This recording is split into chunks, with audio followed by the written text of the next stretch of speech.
All right, thank you. I'm excited to be here today to talk to you a little bit about some of the barriers that we're finding with more effective and efficient poultry litter distribution and use on the Delmarva Peninsula. So for those of you who aren't familiar with the Delmarva Peninsula, it's a 14-county region in the Mid-Atlantic that consists of all 3 counties in Delaware, 8 counties in Maryland, and 2 counties in Virginia.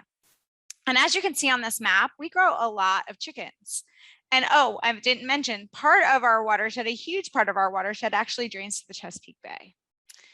So we produce about 570 million broiler chickens here. And this map shows you all those blue dots are poultry operations. And you can see a pretty large concentration here in the center of the peninsula. To give you a little bit of perspective, we have about 1.4 million people living on the Delmarva. So you can see that that's like quite a few chickens, 200 or so chickens per person that you could have if you lived in the Delmarva Peninsula. Because of our intensive broiler industry, we have a cropping system that looks much more like we are out in the Midwest, where we primarily grow corn and soybean and other grain crops that are used to feed the chickens. The unfortunate problem we have, though, is that with our land mass, we're unable to grow as much corn and soybean as we use in poultry production. And this has really resulted in what we are calling our water quality legacy, because we've had historic and even ongoing phosphorus surpluses that are kind of stemming from this issue where we are importing additional grain into the system that gets fed to our chickens. And then when the chickens excrete their manure, almost all of that manure is staying locally and being land applied. So if you take a look at this map, which I pulled from the NUGIS system, it's showing our county level phosphorus balances as P2O5 in pounds per acre. And for those red, or orange, or yellow, we're in a phosphorus deficit. But for many of our counties, which are in this green area, which happens to coincide with that area where our poultry industry is most concentrated, we can have some pretty significant phosphorus surpluses that happen to be left over in our soils and are reflected in our soil test phosphorus concentrations. And when we add on top of that the fact that the dominant soil type on the peninsula is fairly coarse textured soils like loamy sands and sandy loams that inherently have low organic matter and low fertility. Plus, we have a lot of drainage systems similar to what Maren was talking about in the Lake Erie Basin, except most of ours happen to be open drainage instead of tile drains. We are very close to sea level, so drainage is required in a lot of our fields in order to facilitate production. So it's these sandy soils, low organic matter, this legacy of application that's led to phosphorus surpluses, and these direct conduits through drainage systems that have really spurred a lot of eutrophication issues in our sensitive bodies like the Chesapeake Bay and the Delaware River and the Delaware Inland Bays. One thing that we've seen a big focus on more recently is this idea of moving away from land application of poultry litter to more alternative uses. And so we've seen a lot of different large-scale efforts to pelletize or compost poultry litter for use in alternative markets like in landscapes and ornamentals. And what we also see is that a significant amount of litter is moved to southeastern Pennsylvania every year to become a primary ingredient in their mushroom substrate for the mushroom industry. And there's also been a lot of interest in turning manure into energy through either incineration or anaerobic digestion efforts. But honestly, most of these efforts aren't really working, minus the export to the mushroom industry, which seems to be pretty successful. And part of the problem is that they haven't been economically viable. And when it comes to manure to energy, our farmers are primarily contract growers, our poultry growers, and the manure to energy folks want the farmers to engage in long-term contracts to provide manure, which they're very hesitant to do, knowing that they could potentially have no chickens placed with them and then have no litter. As an agronomist, my opinion is that land application is still our preferred use for poultry litter in our region. If you go back to thinking about that mass balance with the phosphorus balances in the county levels, there were quite a few counties that were falling in that at balance or P deficit. So we actually have a fairly good land base within the Delmarva where we could use the litter. And the farmers want to keep using litter even when they have high phosphorus concentrations, because it is a relatively abundant source of organic matter, nitrogen, sulfur, and other micronutrients. All of these nutrients and organic matter would have to be applied to soils from other sources if farmers didn't have access to litter. And what we also saw, sorry about that, is that we can sustainably use manure even on soils with high soil test phosphorus. It's just that the farmers may have to use it less frequently and at lower rates. But ultimately, if we can do a better job of distributing litter and our farmers use it appropriately, we really can help to protect our water resources and support our agricultural systems. So we have a lot of resources available to us, significant effort in these alternative uses and in programs like cost share for manure transport, but we're still facing huge challenges with litter distribution. So in this map, for example, I'm showing you litter movement through the Delaware Manure Transport Cost Share Program during 1 year, recent year. And the dots are really zip code centroids, which are showing the origination areas of that manure. And what strikes me about the map is that it does show some movement out of state into areas of Maryland, northern areas and on the peninsula, into New Jersey and into the Pennsylvania for the mushroom industry. But there's still a lot of transfer happening within the state and even within the areas that have significant phosphorus surpluses. It's not moving south into Virginia or other areas of Maryland that might benefit from the manure. Now this data is only from Delaware, but it kind of shows you some of the challenges that we're facing.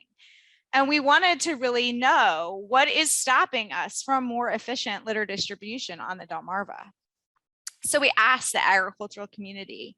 As part of some grant efforts, my colleagues and I had interviews with manure brokers that we did in 2019. We had a survey of our poultry growers on the Delmarva in 2020.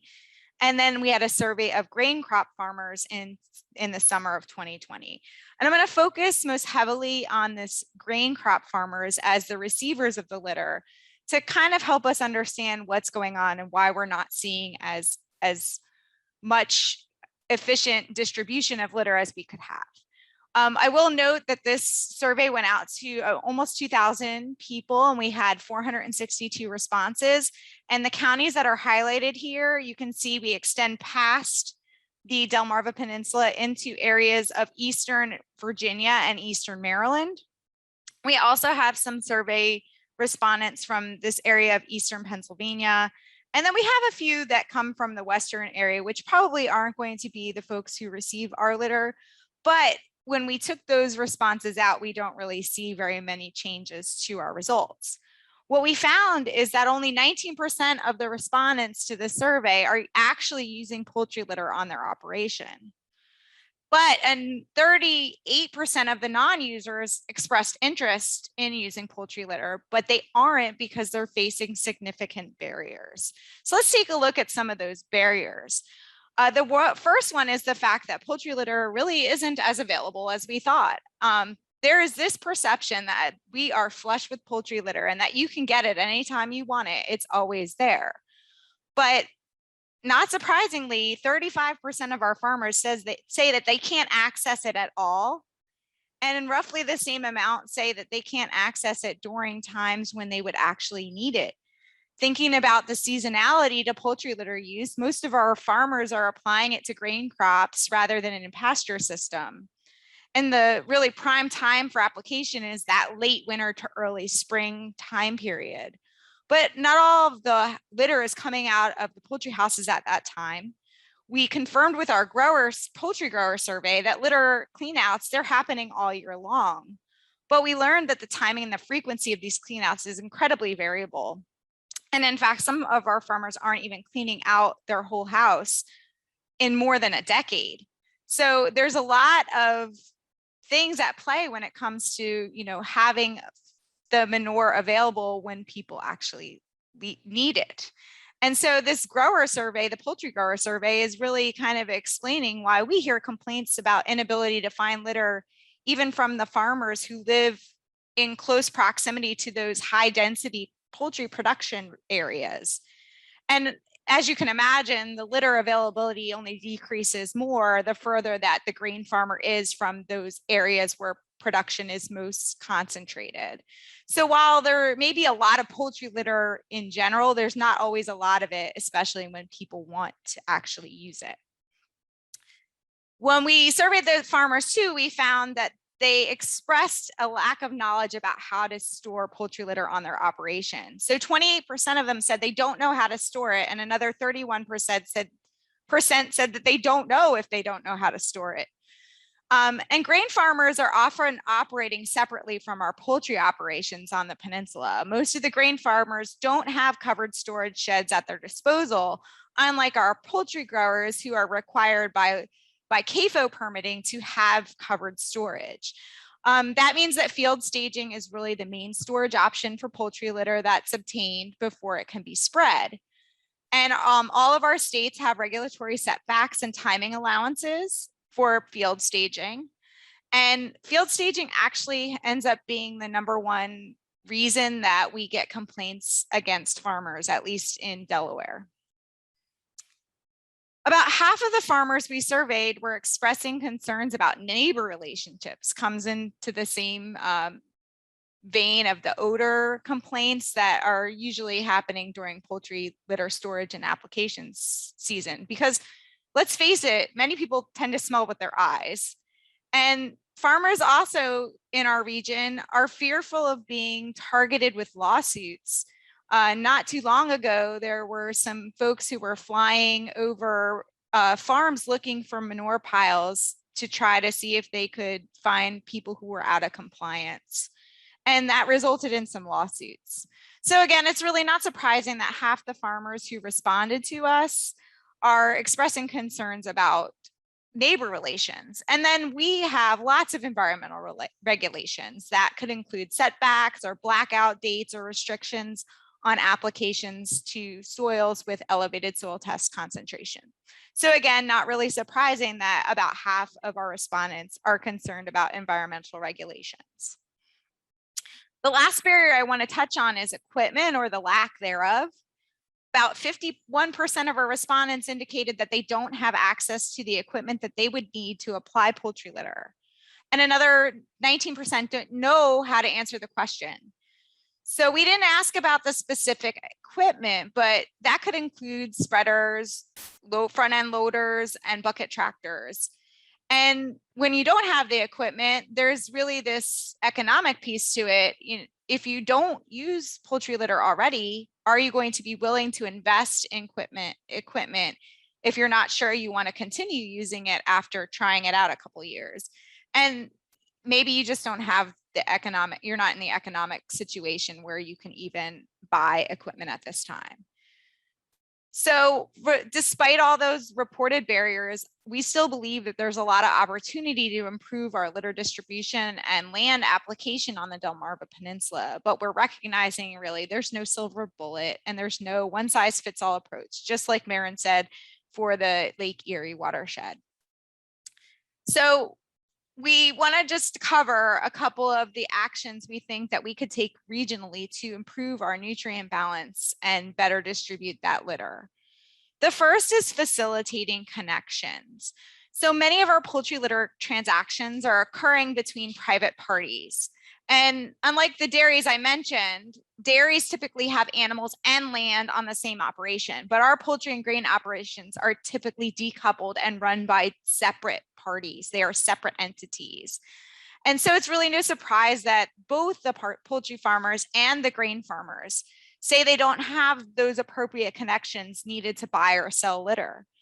And there's a need to facilitate these connections. And we've actually seen the development of some regional clearinghouses like the Litter phone app that was recently launched by the Delmarva Chicken Association.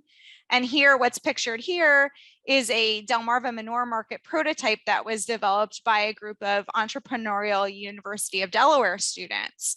to create this web-based platform that's designed to connect buyers, sellers, and service providers. Think Batch.com and meets Amazon for Manure. And these types of tools are great, but only if people actually use them. And if you look in the litter app right now, what we're seeing is that a lot of grain farmers are on there looking to buy manure, and a lot of service providers who haul or spread manure are there offering their services. But what's missing is the poultry growers.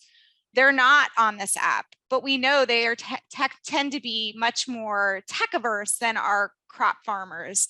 And some of them are still using flip phones. So we have to think about ways that we can engage all of the parties to make these things work. I'll touch only briefly on manure transport. We actually have state-run manure transport cost share programs in Delaware, Maryland, and Virginia. And in many cases, this is a large investment by the states to facilitate movement, hopefully out of the Chesapeake Bay watershed.